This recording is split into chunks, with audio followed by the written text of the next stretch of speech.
All right. Hello, everyone. Today we are fortunate enough to be speaking with Greg Wolk about his book, John Fremont's 100 Days. And this is the Dramatic Historian.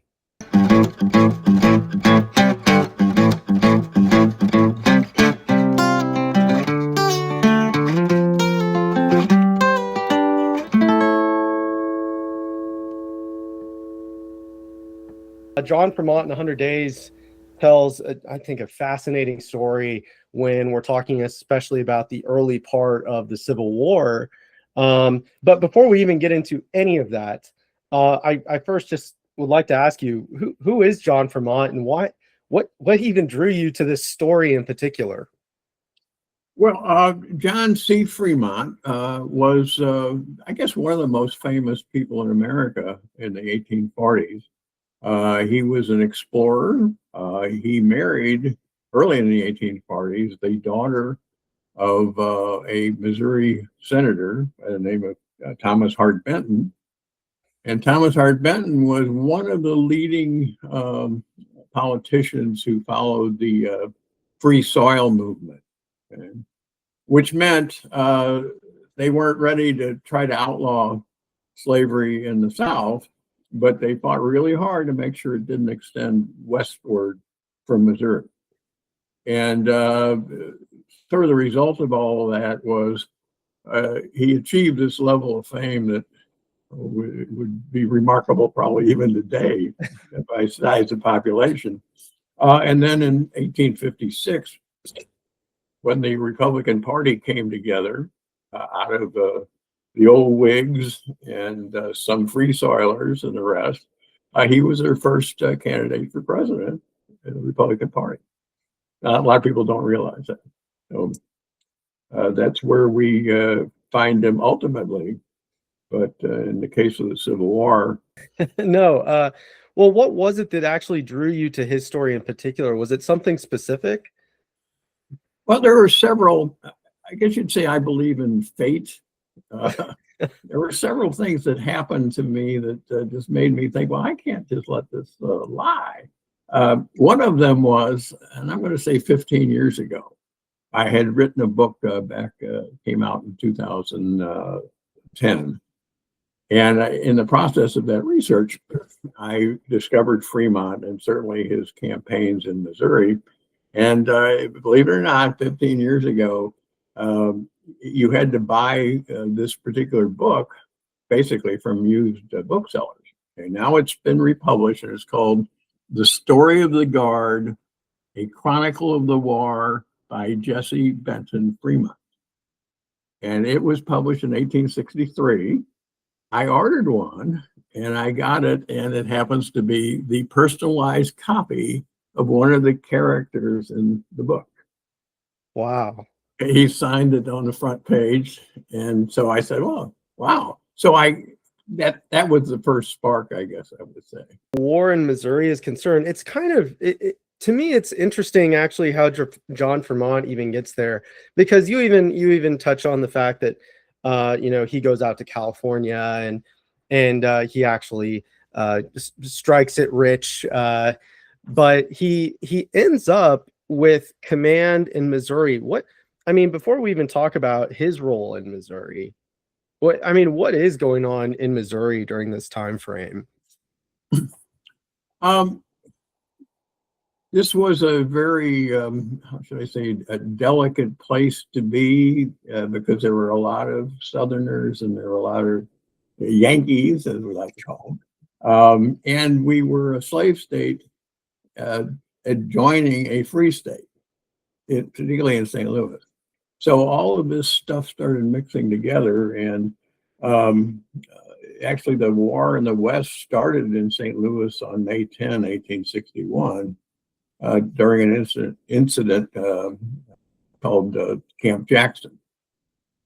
So in this atmosphere, actually the Blair family, people know the Blairs, including the father, Francis Preston Blair, they joined, they were Democrats, and they had joined up with the Whigs and others and helped form the Republican Party in I guess 55.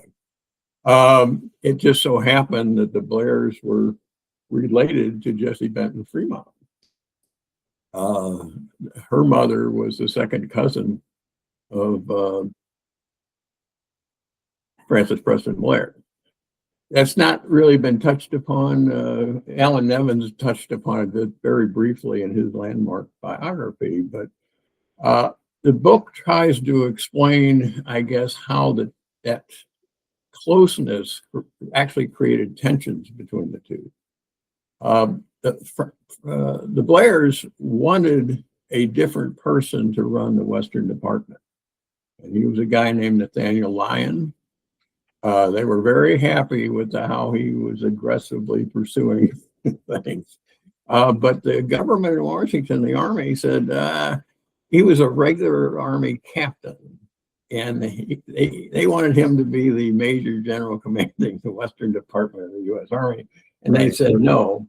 So their fallback was John Fremont, and they went all out to get him installed. Well, why John Fremont of all people? I mean, what was his background even like before the war broke out? Well, I mentioned in the book, yes, he was extraordinarily famous, as was his wife. But the most men he had ever led into a battle was 500 people back in the California Day. And now he is in command of the entire everything from the state of Illinois to the Rocky Mountains. He looked good on a horse. I'll give him that. But he was a bit over his head, I would say. How do you personally view John Fremont? Because it seems like he's an enigma by himself. He's a workhorse. That's very clear coming from your book. But at the same time, he has all these different failures. And I think if you were to ask your amateur, Civil War aficionado what they know about John Fremont, they would probably tell you that he was not a very good general. Again, I guess I would agree with that analysis, that he was not an experienced general. I would say that. And he had a lot of highfalutin ideas, but I don't know if he could execute very well. And sort of allied to that question or issue was the fact that he was the Republican candidate for president that preceded Abraham Lincoln, which meant that even though he was going down a wrong path, and frankly, he didn't deserve to be fired, but it put Lincoln in a terribly difficult position because imagine it, he's got to attack the guy that ran for president before he did. So actually, old Abe kind of acted through subterfuge, as you'll find reading the book. So he got the job done, but he had to basically use right. Well, you've mentioned his wife a couple of times here, and just kind of like the politics that are really involved when it comes to Fremont's command, and it sounds very complex. So how central was Jessie Benton Fremont to her husband's rise and reputation during that era? And why did he experience such a political downfall? Well, I want to cite Sally Denton's book, Passion and Principle, because she goes into some length talking about Jesse and the politics of it. But I believe it's true. Jesse intervened to help get the Republican Party put together because the key element that got that going was getting the support of the Blair family, quite frankly. And those were her distant cousins. I think as time goes on, as you watch this saga, you see that I suppose there's only so much she can do, of course. She is passionately supportive of her husband. I think few women would agree that she deserved it, but a few men for that matter. But she was very invested in his fame. Speaking of investment, I mean, she was very wealthy as well as he was, but he lost basically a fortune in a decade, the fortune that when he discovered gold in California. So, Well, she was. it seems like her family wasn't all too happy that she ended up marrying John Fremont of all people.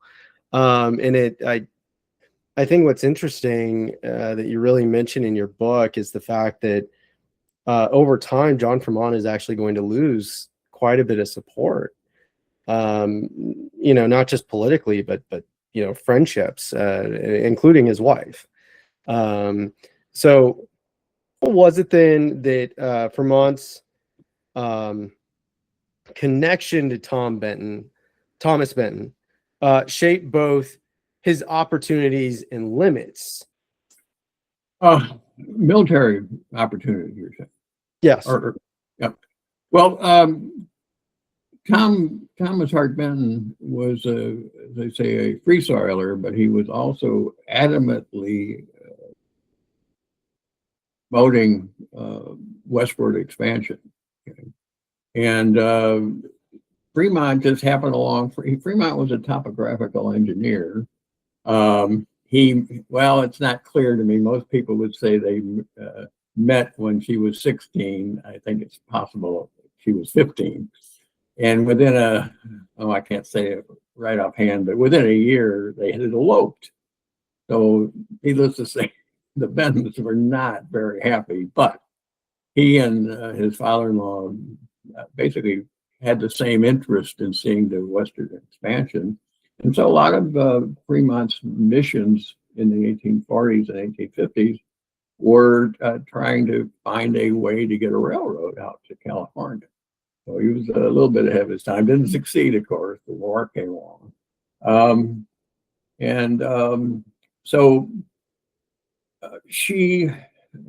just, one anecdote that might be relevant here is she was her father's favorite child.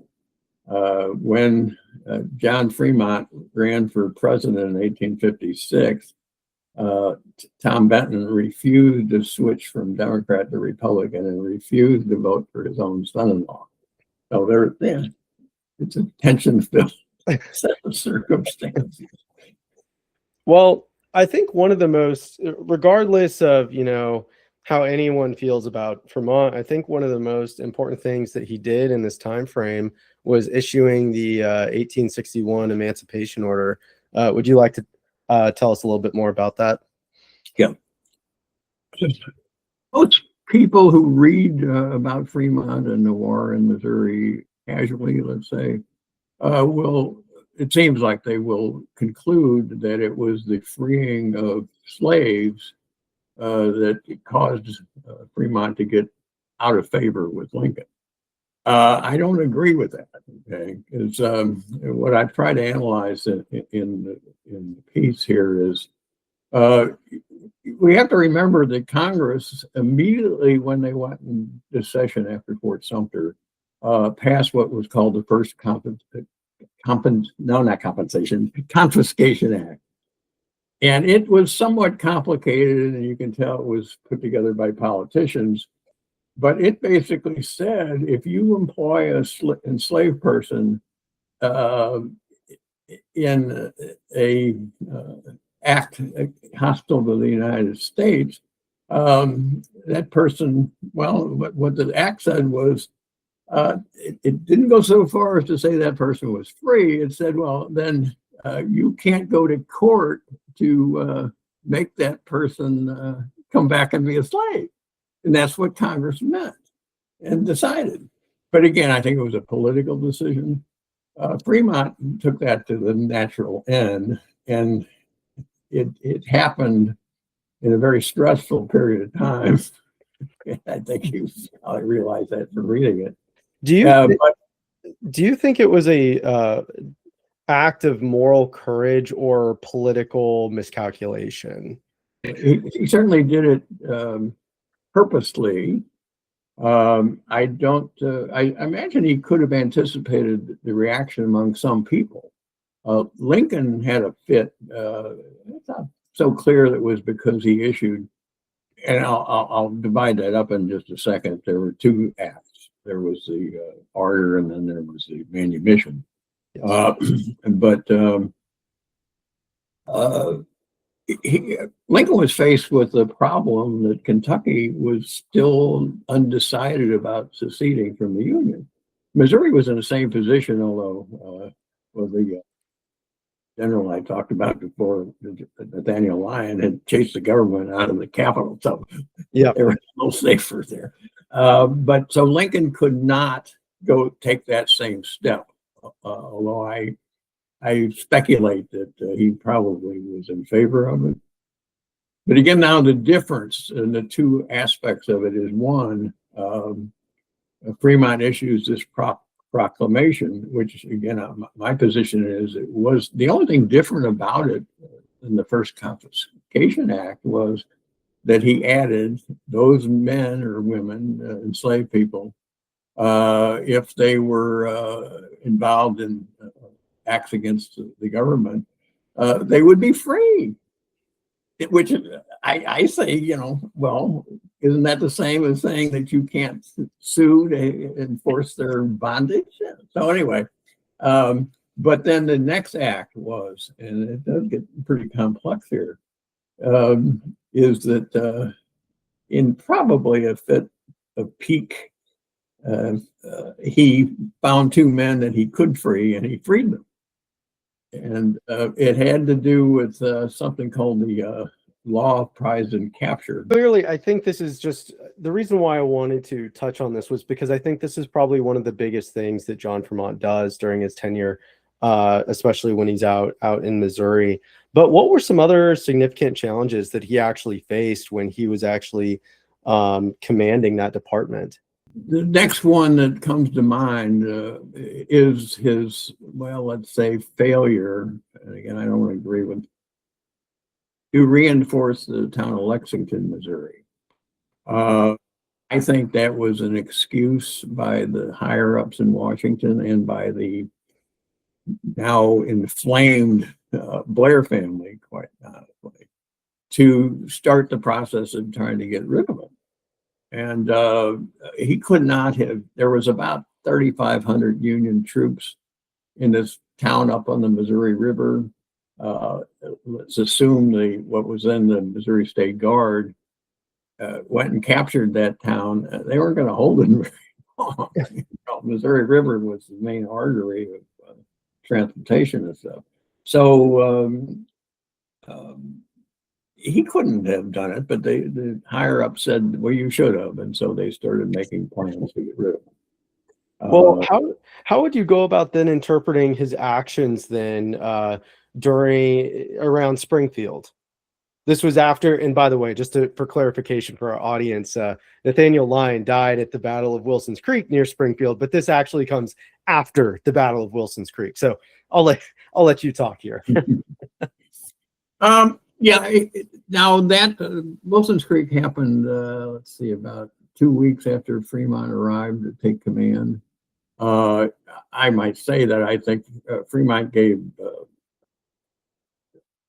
Lyon every chance to get out of there with both his life and his reputation.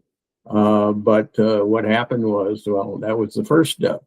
The Blairs, and particularly a fellow congressman by the name of Frank Blair, who was a Missourian, was adamant about it and vehement about it, and said that he should have reinforced him. Well, if he reinforced them with the men he had available, it would have been about a 3-to-1 odd versus 4-to-1 odd, and he had lost more men. So, but Frank Blair was not a reasonable person, let's say.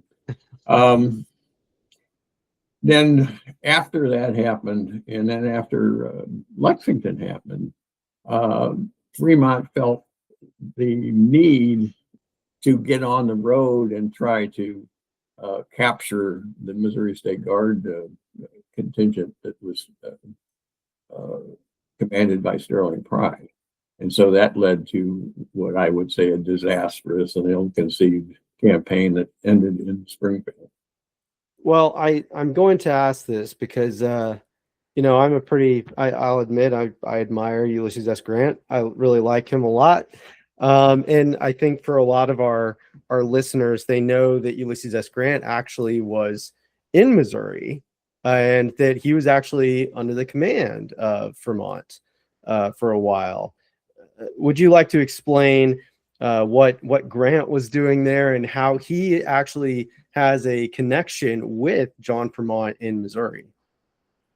Yes, be happy to. I'm a great Ulysses Grant fan myself. And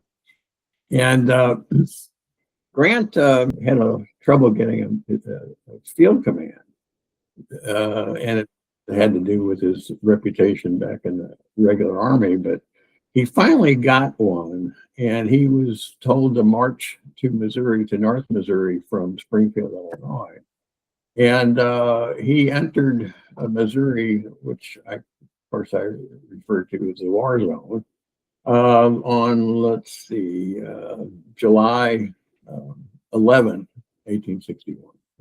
From that point, and I might say Fremont arrived to take command on July 25th. But while everybody was waiting for Fremont, Grant made his way all the way down to along the eastern edge of Missouri until he got to a place called Cape Girardeau. Well, there's a lot of controversy about this too, but his first battle was November 7, 1861 at Belmont. And just to try to compress all of this into one thing,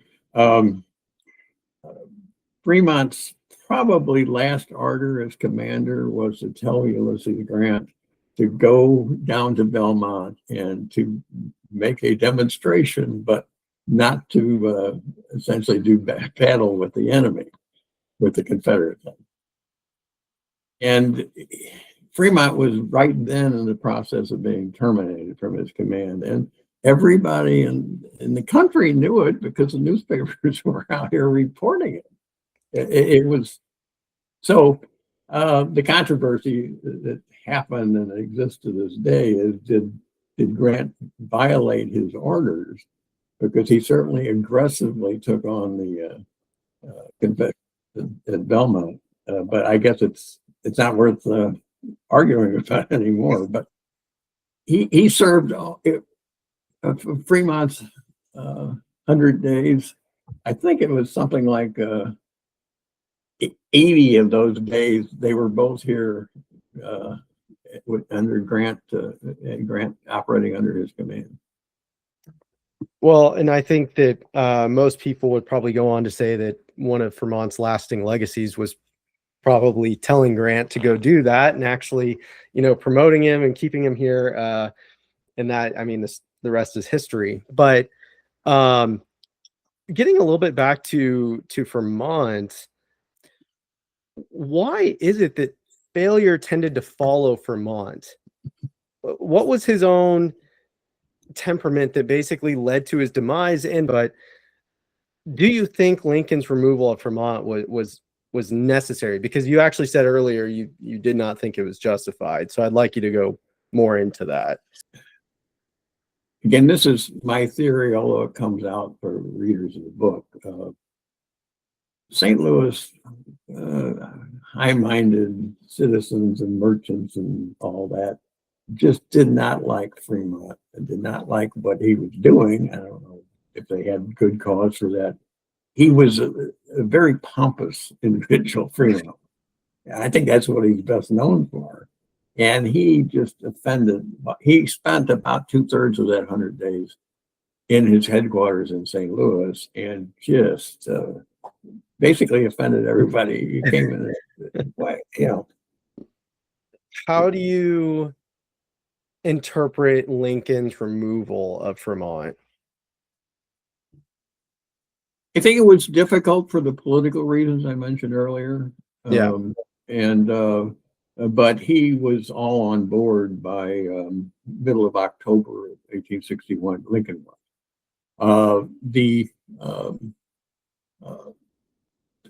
What had been stirred up in the meantime in July, August, September, and half of October was a campaign really headed by the Blair family to get rid of him. And I think, well, I should not give it away, but if readers buy the book and they get all the way to the 12th chapter, they'll find my own personal opinion about why that is the case. But I think what I'm trying to do for the reader, I hope, is to create that curiosity in them so they read the Yeah. Well, then how would you go about saying, kind of getting a little bit into the historiography of John Fremont, because there's quite a bit written about him following the war. What was the kind of interpretation like of John Fremont? Like, how did the public typically remember him? I think I may be miscounting slightly, but I think he went bankrupt 3 times in his adult life. And after the war, he tried and he tried and he tried, but invariably, I guess his last venture of any importance was he was trying to build a railroad in Missouri while living in New York.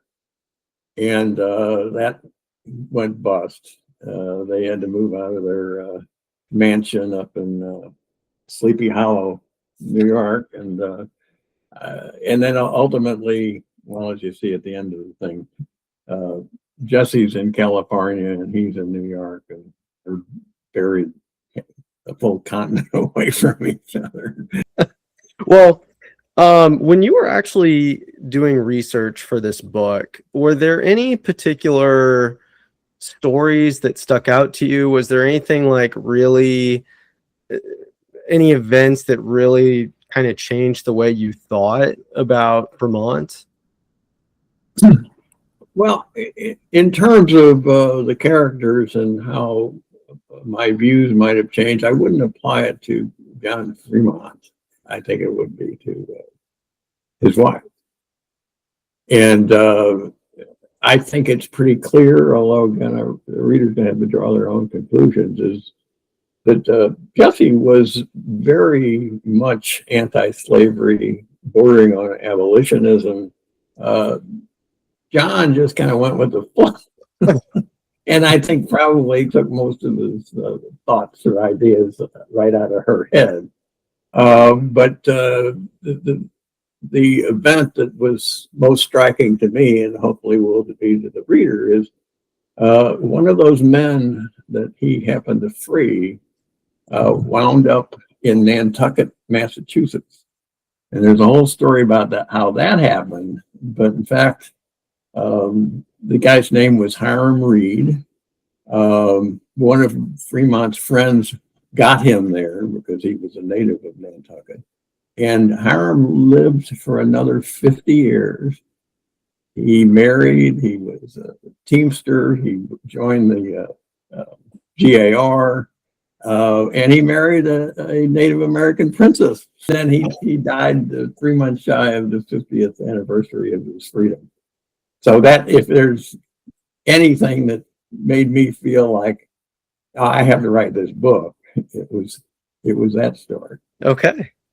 And I just have one final question here for you, and that is, what is it that you want the readers to take away from your work? What is one of the most important aspects of your book that you think is important for them to know?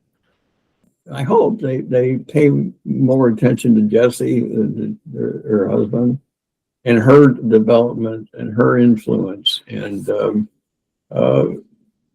me, it's always, she's been celebrated for 100 years, you know, and the modern woman and the politician's wife and all that sort of thing. But she was a real person and got the short end of a lot of things, and mostly for the reason that she was just loved this guy. And but she wound up kind of in a sad state of affairs. And what I tried to do and how I organized the book is to show her. There's a fabulous picture of her standing on a porch looking out over San Francisco Bay from a home that she herself, while married, owned. Okay, so then California had no right of coverture when they became a state. And her father had just died, but there was her home after following John all over the continent and stuff, and then she was basically ripped away from it. But her actions and John's actions wind up giving Hiram Reed a home all the way across the continent in Nantucket. Wow.